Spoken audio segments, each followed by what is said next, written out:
Hello everyone, আসসালামু আলাইকুম। কেমন আছেন সবাই? আই হোপ সবাই বেশ ভালো আছেন।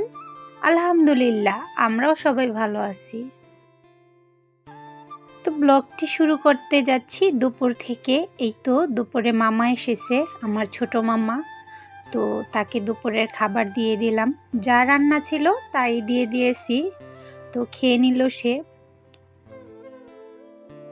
এখানে হঠাৎ করেই আমার ছোট ছেলে আনিফ বায়না ধরেছে আমার খালামণির বাসায় যাবে।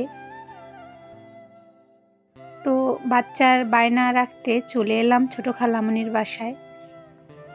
বাসায় আসতে অনেকটাই রাত হয়ে গেছে আমাদের। তো এই তো আসার পর আমার খালামণি রেখেছিল পুডিং তৈরি করে। তো সবাই একসাথে খেয়ে নিলাম। পুডিং অনেক দারুণ হয়েছিল খেতে। তো যেহেতু রাতে এসেছি, কোথাও তো বের হওয়া যাবে না, এই তো রুমের মধ্যেই রয়েছি। এটা সেটা রান্না করে দিচ্ছে, খেয়ে নিচ্ছি আমরা। এদিকে মোমো তৈরি করে নিয়ে এসেছে। এমনিতেও আনিফ তার ছোট নানির জন্য খুবই পাগল। বাচ্চারা তো এমনই হয়, যেখানে আদর, মায়া, মমতা আর ভালোবাসা পাবে তার কথাই তো বলবে, তাই না? সত্যি কথা বলতে কি, বড়রাও কিন্তু এর ব্যতিক্রম নয়। আত্মীয়তা বা বন্ধু বান্ধব যাই হোক, কিছু মানুষ আছে যারা নিঃস্বার্থভাবে ভালোবাসে, কোনো স্বার্থ ছাড়াই ভালোবাসা, আদর, মায়া, মোহাব্বত সবই দেয়। আবার কিছু মানুষ রয়েছে যাদেরকে যদি কলিজা খুলে ভুনা করে দেই, তারপরেও বলবে কি লবণ কম আছে। তো যাই হোক, এটা হচ্ছে আমার একটা উদাহরণ। তো কি বোঝাতে চেয়েছি আশা করি অনেক আপুরাই তা বুঝতে পারবেন।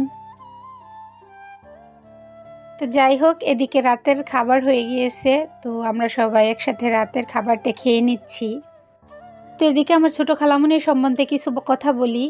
তো আমার ছোট আঙ্কেল উনি বাহিরে থাকে, আর আমার খালামণির ছেলে, একটাই ছেলে, ও মাদ্রাসায় থেকে লেখাপড়া করে, খুবই ভালো মাদ্রাসায় পড়াশোনা করে, যার জন্য আন্টি এখানে ভাড়া থাকে। উনি থাকে হচ্ছেন ঢাকা কাজলা। এমনিতেও তার দেশের বাড়ি তো রয়েছেই, তো এখানে আপাতত রয়েছেন আমার ভাইয়ের জন্য। আমার ছোট ভাই মাদ্রাসায় পড়ে, সে এখন হেফজখানায় রয়েছে। আলহামদুলিল্লাহ 3 পারার উপরে মুখস্থ করে ফেলেছে। সবাই তার জন্য দোয়া করবেন। তো যাই হোক, এই তো আমার খালামণির বাসার পাশেই, একেবারেই পাশে, মানে বাসা থেকে বের হলেই 1 মিনিটও হবে না, এই একটি দোকান। তো এখানে অনেক অল্প দামে অনেক ভালো জিনিসই বিক্রি করা হয়, যাকে বলা হয় দামে কম মানে ভালো। তো চলে এলাম দোকানটাতে। এখান থেকে একটু দেখে বেছে শুনে নিলে অনেক ভালো জিনিসই পাওয়া যায়। তো এখান থেকে কিছু টুকিটাকি জিনিস কিনে নিয়েছিলাম, যা আপনাদের কোনো এক সময় শেয়ার করব। আমাদের মতো মধ্যবিত্ত লোকদের হয়তো বা অনেক টাকা পয়সা নেই যে ভালো কিছু বা দামি কোনো শপ থেকে কিনে নিয়ে আসা যাবে, আর তা না হলেও হয়তো বা একটি জিনিস কিনতে অনেক টাকারই প্রয়োজন হয়। তো যাই হোক, যদি এই সমস্ত দোকান থেকে একটু বেছে শুনে কেনা যায়, তাহলে অল্প টাকায়ও নিজের প্রয়োজনীয় এবং শখের জিনিসগুলা পেয়ে থাকি। তো এদিকে বাচ্চাদের কিন্তু খুশি করতে লাখ টাকারও প্রয়োজন হয় না। কেলের জন্য বায়না ধরেছিল, তো কেলে নিয়ে আসলাম। দেখতে পাচ্ছেন আনিফ তো কতটা খুশি কেলে পেয়ে।